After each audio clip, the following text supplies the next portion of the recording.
रेनू शर्मा आपका स्वागत करती हूँ अपने यूट्यूब चैनल पे जीनियस टेक सॉल्यूशन में।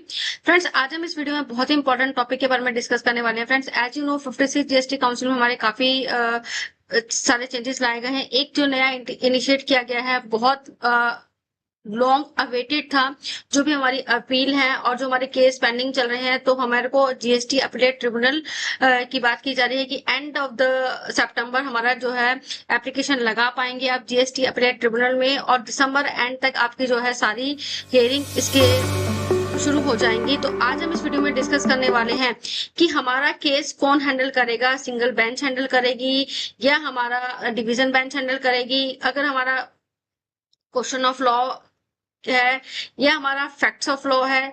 तो facts of law, question of law में क्या डिफरेंस होता है, विद एग्जांपल इस वीडियो में डिस्कस करने वाले हैं। फ्रेंड्स, इसको जानने से पहले अगर आपने मेरे चैनल को सब्सक्राइब नहीं किया है तो प्लीज सब्सक्राइब कीजिएगा, साथ ही मैंने बेल आइकन पर प्रेस कीजिए ताकि आपको नोटिफिकेशन टाइम से मिल सके और आप जीएसटी में अपडेट रह सके। बढ़ते हैं आज के टॉपिक की तरफ। देखिए फ्रेंड्स, यहाँ मैंने सिंपल सी भाषा में आपके लिए तैयार किया है पीपीटी। यहाँ पर आप बात करने वाले हैं कि बेंच कंपोजिशन अंडर जीएसटी यानी कि जीएसटी अपीलेट ट्रिब्यूनल में हमारी कौन सी ब्रांच क्या कहलाएगी।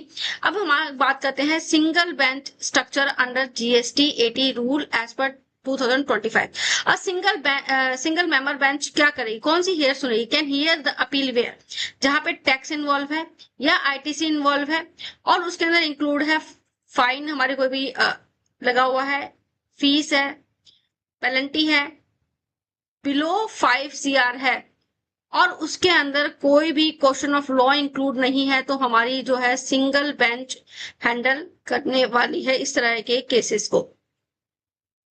अब डिवीजन बेंच क्या होती है, डिवीजन बेंच कौन से हमारी अपील को हियर करेगी, जिसमें टैक्स इन्वॉल्व है, आईटीसी इन्वॉल्व है, और या तो फाइन, फी, पेनल्टी और मोर देन यानी कि इंटरेस्ट हो सकता है इसके अंदर 5 CR से ज्यादा है, और all matters involving question of law irrespective of monetary limit. तो हमारा जो है डिवीजन बेंच जो है इस तरह के केसेस को हैंडल करेगी, इस तरह की अपील को हैंडल करेगी। सिंपल सी भाषा में समझते हैं, स्मॉल केस है और विदाउट कॉम्प्लेक्स है, लीगल इश्यूज नहीं है, तो सिंगल मेंबर हैंडल करेगी। बिग केस है, 5 CR से ज्यादा है और उसके अंदर लॉ ऑफ इंटरप्रिटेशन है, तो डिवीजन बेंच इसको हैंडल करने वाली है। अब मीनिंग समझते हैं कि क्वेश्चन ऑफ लॉ हमारा क्या होता है। क्वेश्चन ऑफ लॉ क्या कहता है, a question of law arise when the dispute is about the interpretation of law, कि लॉ को समझने में के प्रोविजन को समझने में अगर कुछ लग रहा है और वैलिडिटी ऑफ प्रोविजन है, एप्लीकेशन ऑफ लीगल प्रिंसिपल है, तो हमारा क्वेश्चन ऑफ लॉ कहलाता है।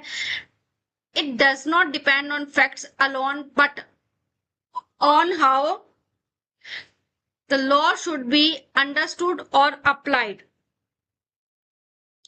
एग्जाम्पल से समझते हैं फ्रेंड्स क्वेश्चन ऑफ लॉ को। Suppose you are a tax payer and you have claim the ITC on certain expenses, आपने कुछ एक्सपेंसेस पर जो है आईटीसी क्लेम कर लिया है। अब डिस्प्यूट 1 है हमारा जो फैक्ट बेस है।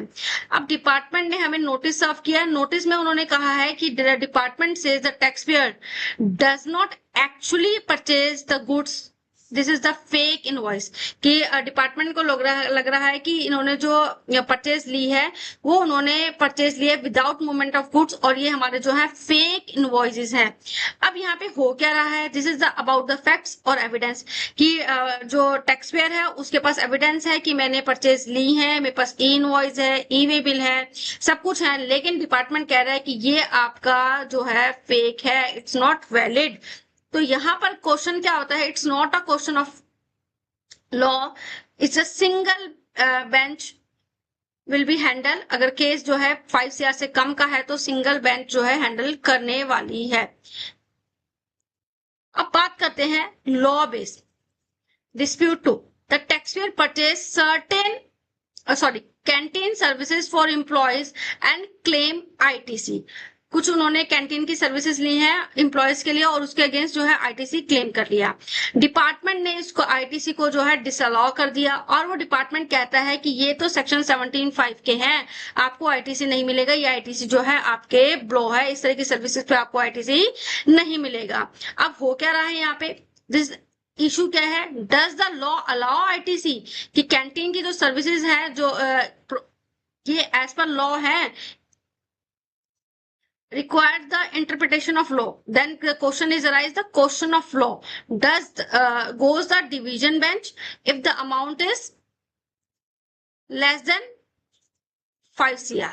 ठीक है, इजी सी भाषा में समझते हैं कि इसका थंब रूल क्या है। आई होप यहां से क्लियर होगा। अगर कह रहा है कि ये प्रूफ है, प्रूफ का मामला है कि हुआ है या नहीं हुआ, तो ये हमारा फैक्ट्स है। अगर लॉ के बेस है कि लॉ इसको अलाउ करेगा डिसअलाउ कर देगा, तो ये हमारा क्वेश्चन ऑफ लॉ का केस होता है। थंब रूल क्या रहने वाला है इसका हमारा कि फैक्ट, अगर व्हाट हैपन कि ये चीज हुई है नहीं हुई, was invoice fake, was the tax paid, क्या ये इनवॉइस फेक है, क्या हमने इस पर टैक्स पे किया है नहीं किया, तो ये हमारा क्या हो गया, फैक्ट हो गया, फैक्ट प्रॉब्लम हो गई है।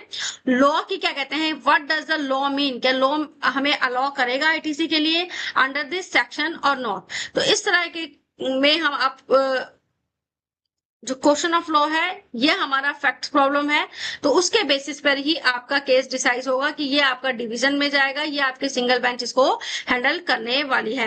आई होप फ्रेंड्स ये वीडियो आपके लिए रेलेवेंट रही होगी। अगर आपको हमारी वीडियोस अच्छी लगती है, वीडियो कंटेंट अच्छा लगता है और इसी तरह के आप अपडेट जानना चाहते हैं, तो वीडियो को लाइक कीजिएगा, शेयर कीजिएगा और चैनल को सब्सक्राइब जरूर कीजिएगा, जो कि बिल्कुल फ्री है। नेक्स्ट वीडियो हम डिस्कस करने वाले हैं फ्रेंड्स, हमारे पास सीबीएसई के थ्रू नोटिफिकेशन आ गई है, जो भी हमारी 56 जीएसटी काउंसिल मीटिंग में रेट को चेंजेस किए थे उसके रिस्पेक्ट में हमारे पास सभी नोटिफिकेशंस आ गई हैं। नेक्स्ट वीडियो में नोटिफिकेशन को डिस्कस करने वाले करेंगे। Thank you for watching me friends.